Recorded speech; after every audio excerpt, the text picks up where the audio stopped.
Hello everyone, welcome to the Human Reviews channel, and today, ladies and gentlemen, we are listening to Green by Weezer. That's right, we're continuing the Weezer discography. I have already covered, of course, Blue and Pinkerton. Blue, I originally didn't like. I found it to be an awkward, clunky, just tonally inconsistent mess. And then Pinkerton, when I first heard it, I fucking hated that album. I thought it was one of the most just gross listens I've ever had. But returning to both of the albums, I love them.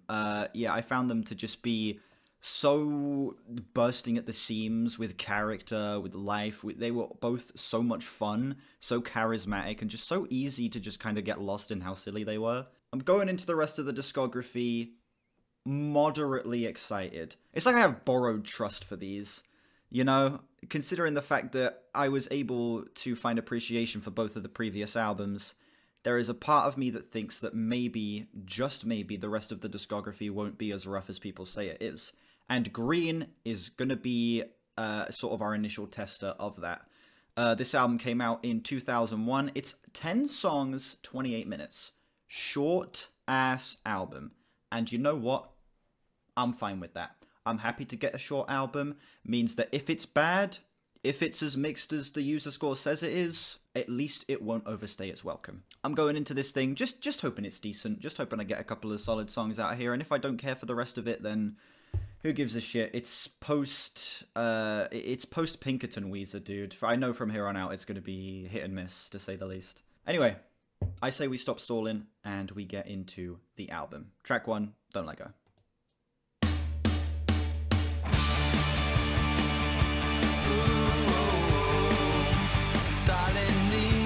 It's not a high bar to reach.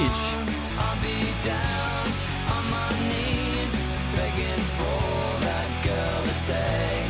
Don't let go. Yeah, I immediately see what you're saying with this being like the antithesis of Pinkerton. Pinkerton was a lot about heartbreak, was a lot about very bitter, just anger, and lots of just disgust, I guess, towards like things like relationships and stuff like that. We are immediately getting an overproduced love song. And I say overproduced in a way that isn't necessarily bad. It feels like it's intentionally trying to be as poppy, as broad appeal as possible, for the sake of creating a solid aesthetic for the album to set in and to literally serve as contrast to Pinkerton. I'm liking this so far. I will set at your feet with a kiss in the air, for confrontations in my mind. Yeah, I'm not really going to take many Weezer albums too seriously, to be honest. Same producer as Blue, makes sense. Makes sense. Blue had a lot of similar sort of heavier production. Yeah, I like the later on a decent bit. Kind of gives it more of a poppy feel. Nice thick tom sound. Hey, fuck it, color me impressed. Very solid start for this. I'd even go as far as to say this is a great opener. It's like a flat 8 for me. Far from the most impressive Weezer song I've heard up to this point, but still. It's just a fun, poppy, very thickly produced way to start the album off on. Lots of layers of guitars, plenty of backing vocals that sort of give it that catchy pop appeal. And on top of that, you just get some nice catchy melodies all the way throughout this, you know? Gives it a very uplifting feeling, which is, again, the complete opposite of what you get out of Pinkerton. And that sort of seems like what this opener is trying to do. It's trying to tell you this is not going to be Pinkerton. I'm impressed by this. You know, don't have too much to say about this opener. It's very simple, very meat and potatoes pop rock, but it's executed in a way that appeals to me a lot more than other stuff in this style does. Pretty solid. Next track, Photograph.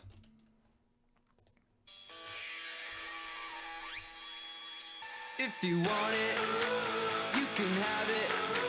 But you gotta learn to reach Oh, I've heard this. Cause everybody wants some love. Shoot it from the stars above. If you need it, you should show it. Cause you might play so monastic that you blow it. Someone said something earlier that I skimmed over about it, sort of taking a 60s approach. This drum beat's very surf rock on the verse here. Turn the music down a bit on your end. I realize it's a bit loud. My bad. Yeah, but down, down, up, down, down, up, down, down, up, down, down, up. Yeah, it's very similar to surf rock. Lots of surf rock would use that beat as well. Weezer in the 60s. Weezer would probably like blow a Victorian child's mind.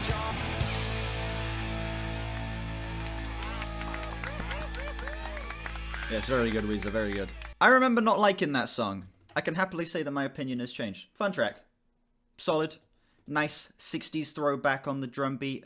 Very catchy vocal melodies on the chorus. Backing vocals with the ooh-oohs all the way throughout. I just said ooh-ooh, didn't I? No one clip that. No one clip that. We're going to pretend that didn't happen. The oohs in the background sort of give it that very 60s throwback pop appeal as well. I don't know. It's just a big, fun, silly, catchy ride. It's like another low 8 for me, like an 8.2, 8.3. It's another solid track. I don't know, man. Sounds off to a strong start. I could definitely see why people would be a little mixed on this. It is definitely very much them going further into the pop, as opposed to kind of the more angry, aggressive alt-rock that they were doing on Pinkerton. I guess why that would turn some fans away, but I know that Weezer bounce around a lot of different styles of rock throughout their discography, and I think having the hindsight of that kind of makes this easier to get into, I guess. Next track, Hashpipe. I've heard this song. Everyone's heard this song. Yeah, it's simple, but the execution is where the strengths lie. The execution's fantastic.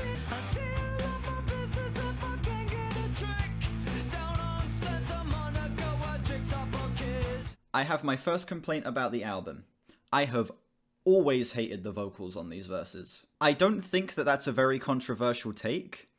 I get the sense that a lot of people feel that way about that song, but man, the vocals on the verses, man, they're fucking horrible, dude. One of the most annoying melodies I've ever heard. Great chorus, though. I guess it was a pre-chorus, actually.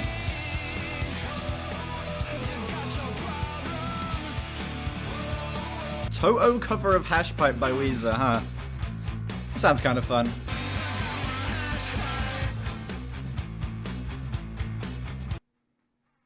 When it goes back into that riff, yeah, that was a little awkward.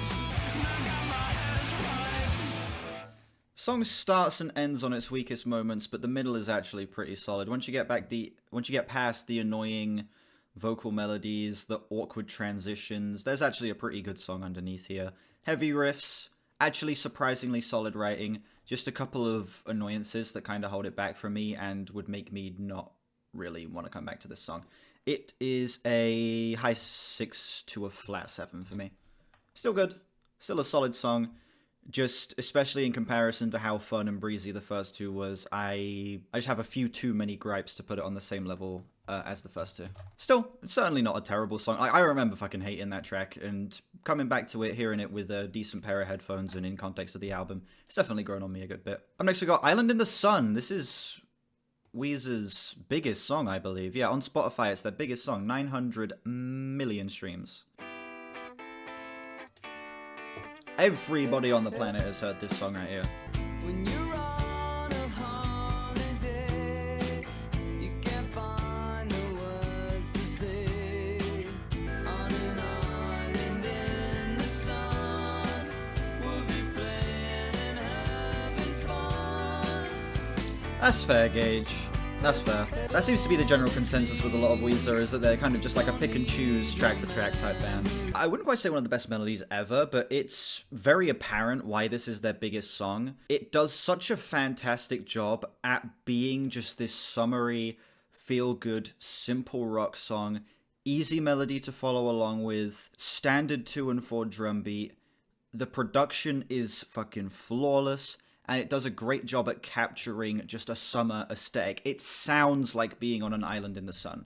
That is what makes this song work, is that it does everything it sets out to do and doesn't try to do anything more than that. Yeah, there's like a bittersweet, almost like nostalgia to the song that, yeah, I guess can be attributed to some of the 60s throwback aesthetics that they're throwing in here. It even has like the heavier moments as well.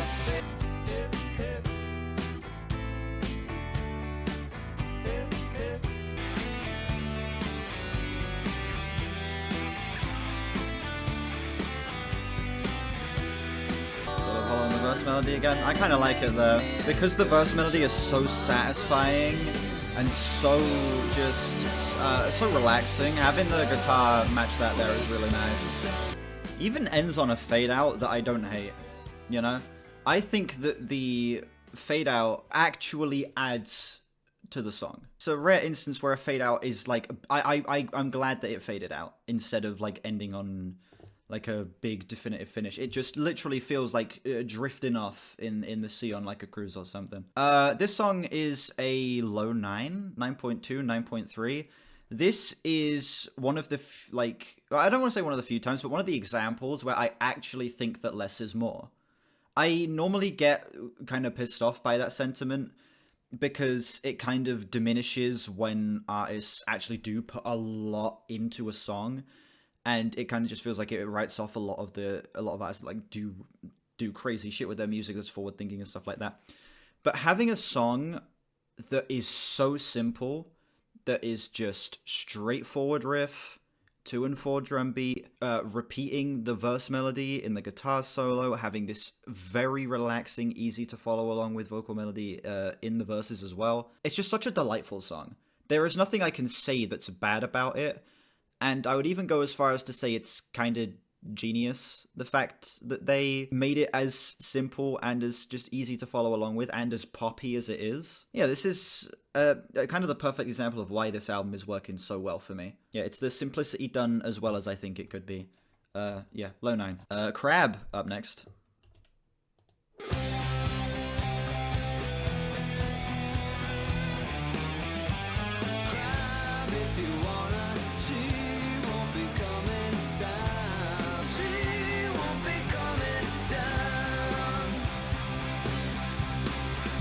Definitely the worst so far. I don't know, there's something about this song that just feels a little flat.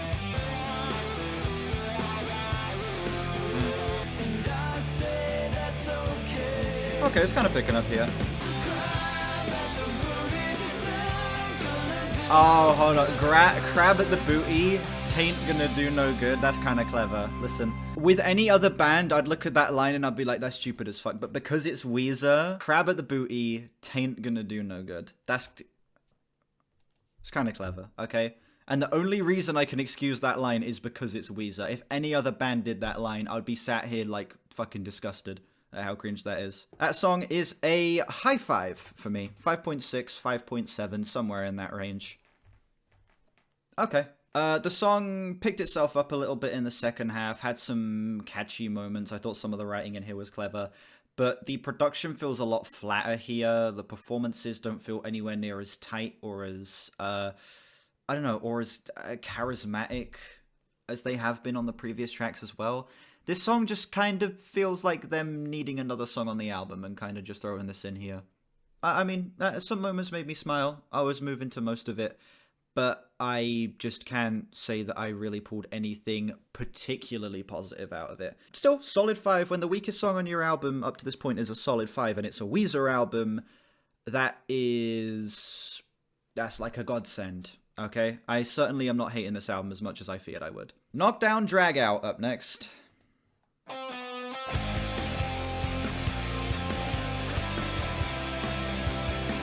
Okay.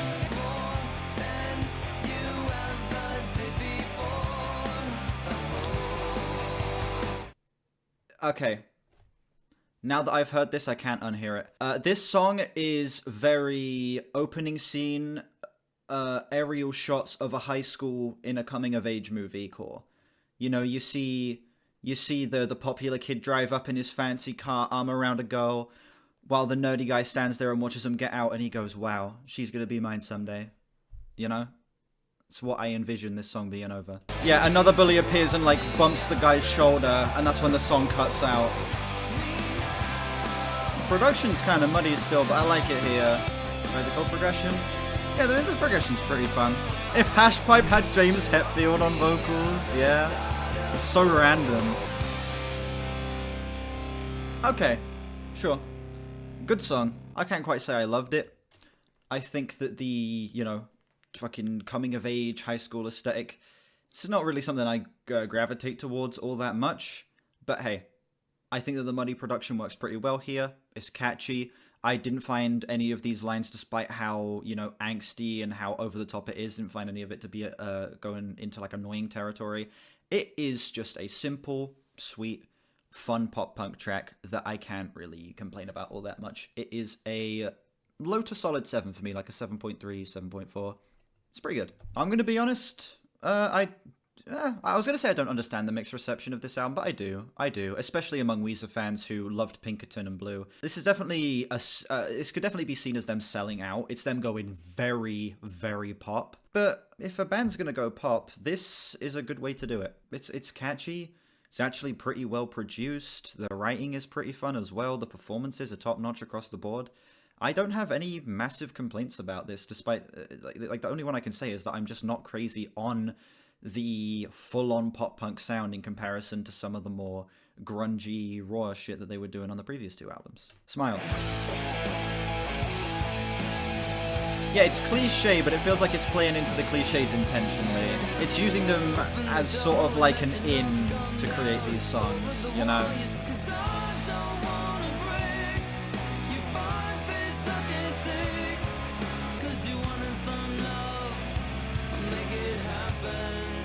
Wait, does it? It kind of does sound like he says that, doesn't it? Oh my god, it does sound like he says that. Jesus Christ, I'm not going to be able to unhear that now. Oh my god. I don't know. I kind of like the distortion. It makes it distinctly Weezer, you know?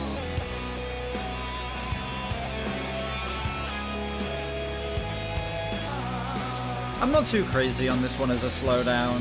I feel like this slowdown is a little out of place. Kind of feels like just a break in the action from the rest of the album. But I feel like the song's sweet enough. It's doing a nice enough job at keeping me engaged.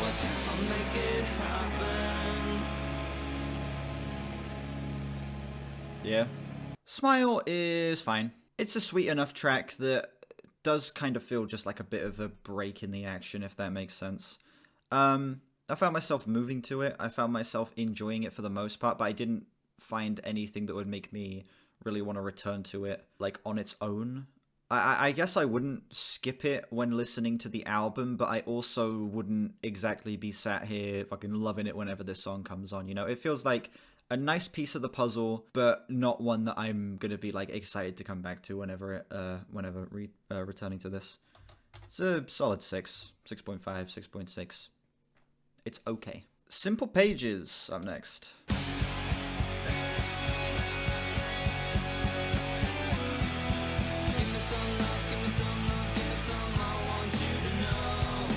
Simple Gauges, wow.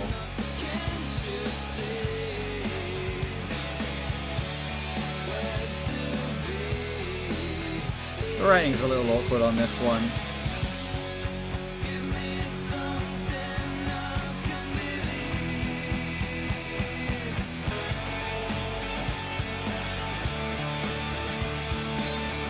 Really? Okay. Yeah, this album is very formulaic, and sometimes the formula works, and sometimes you get a song like this that is just painfully, you know?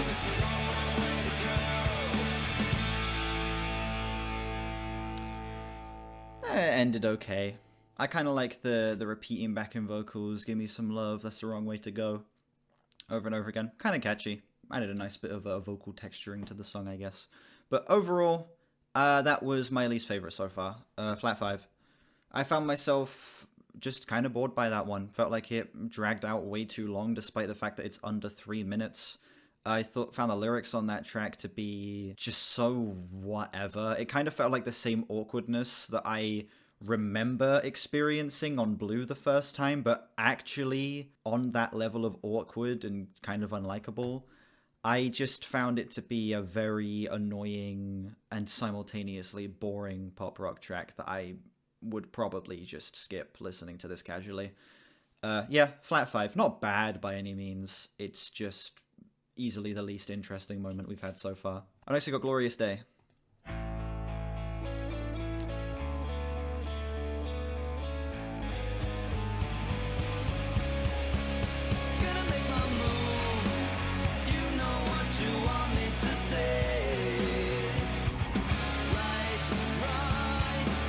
Very generic chord progression. I couldn't tell you what the chord progression is, but I recognize it, you know?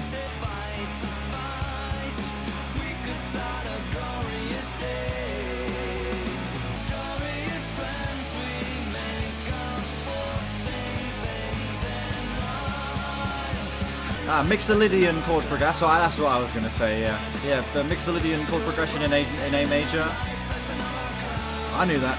See, that's the problem with not knowing a lot of theory, is that I know what I want to say, but I don't have the vocabulary to say it. That's the problem with not knowing theory, ladies and gentlemen. Knowing a bit of theory would do me some good, but fuck that. Glorious Day. High 7. 7.7, 7.8. Despite the fact this is one of the most generic songs on the album up to this point in terms of its chord progression and its melodies, I found it to be a pleasant enough listen. I found the song to actually be pretty catchy at certain points as well. I think the fact that they're playing into the poppy elements of this does elevate it in certain spots, definitely, particularly on the chorus, and especially when the guitars get heavier going through those chords. It's just the distortion mixed with the actual chord progression just sounds so satisfying, and definitely makes it so that I would be interested in coming back to this to see if I can pull anything more out of it that I like a little bit more than I did on this first listen. I'm intrigued to see what further listens of this album are going to do for me, because this is one that's either going to grow on me or like shrink on me a bunch. I can kind of tell. It's possible that on further listens I might end up finding this really annoying, but I'm glad that this first listen I'm liking this a good bit, because I am genuinely finding this to just be a simple, breezy 28 minutes, you know? No real big complaints about the album so far, despite a couple songs just being a little boring. Final track, Oh Girlfriend.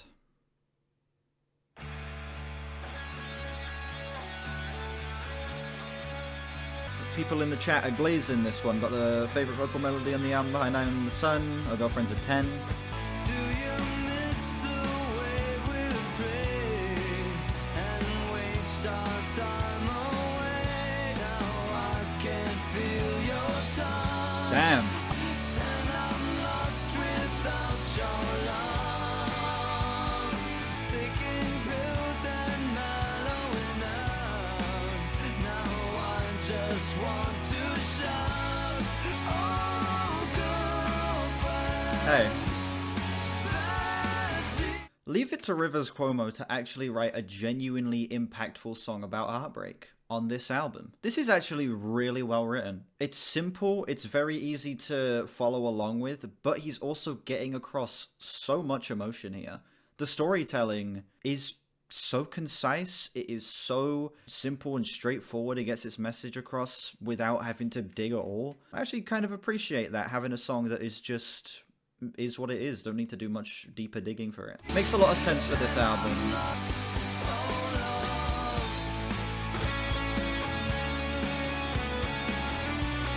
Weezer's the best of their niche. I mean, based on these first three albums, I guess I kind of agree. I think Weezer are just great at what they do in terms of making just a bunch of different styles of pop rock and just doing their thing with it. I know I'm not gonna love every album, but these first three, great places to start.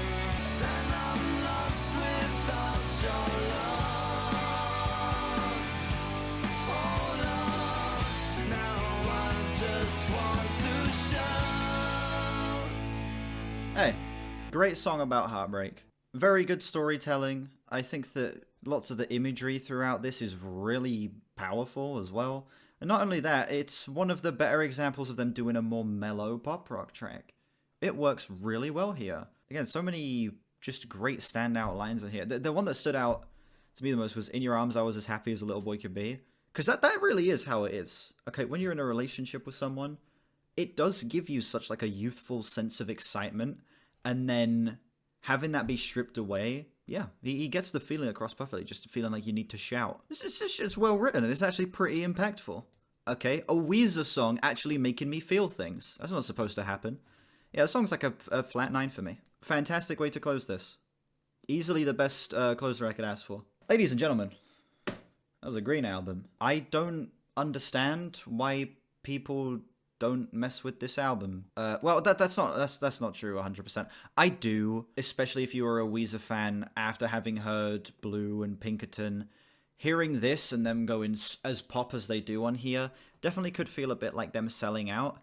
But I feel like there is still enough charm, enough strong songwriting, and enough charisma in the performances to make this an enjoyable listen. It's a tight, breezy, 10-track, 28-minute experience, doesn't overstay its welcome at all. It gets straight to the point, and it just provides some fun, catchy tracks. I definitely wouldn't say I like it as much as the first two. I wouldn't say I loved this album, but I liked it. I liked it a lot. I thought that the experience of listening to this was a lot more enjoyable than I expected it to be, especially considering the reception of this album and how it's generally considered that the band goes downhill from this point onward. I don't know. I'm happy with this. I'm definitely very happy with this album, and I think that it's a little underrated. Okay, it's received very mixed among critics and users. Like, it's got a 65 critic score on Album of the Year, 62 user on Album of the Year. I think it's a little bit better than that. I think it deserves a little bit more love than it gets. I am going to add up my scores, and then I will tell you what my Thank you, PC. I will tell you what my overall score for this album is.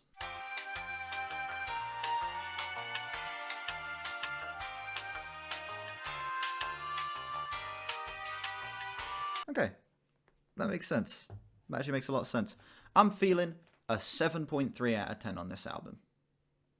So 7 out of 10. It's good. Solid. Fun. Far from Weezer's best up to this point. I feel like it's easily the weakest of the first three, but that isn't necessarily a bad thing. It's just a fun, simplistic pop rock ride that I am very happy with, very pleased with. And it exceeded my expectations in basically every single way. Can't say I can complain. I got exactly what I said I wanted out of this at the beginning. A couple of great tracks, and the worst it got was just being a little bit boring. Thank you all so much for watching this video. Let me know what you think of this album down below and how it compares to other Weezer albums for you. Links in the description to my Discord, my Album of the Year, my Twitter, and my other channels. Check those out if you haven't. Like and sub if you haven't as well. We are on our way to 3K. And yeah, I will see you all whenever I next stream or upload. Bye bye.